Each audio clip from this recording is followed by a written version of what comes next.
Today we celebrate the first glorious anniversary of the information purification directives. We have created, for the first time in all history, a garden of pure ideology, where each worker may bloom, secure from the pests, obeying contradictory thoughts. Our unification of thoughts is more powerful a weapon than any fleet or army on earth. We are one people, with one will, one resolve, one cause.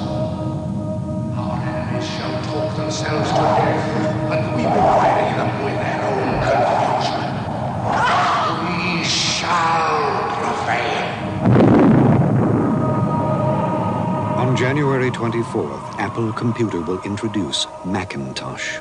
And you'll see why 1984 won't be like 1984.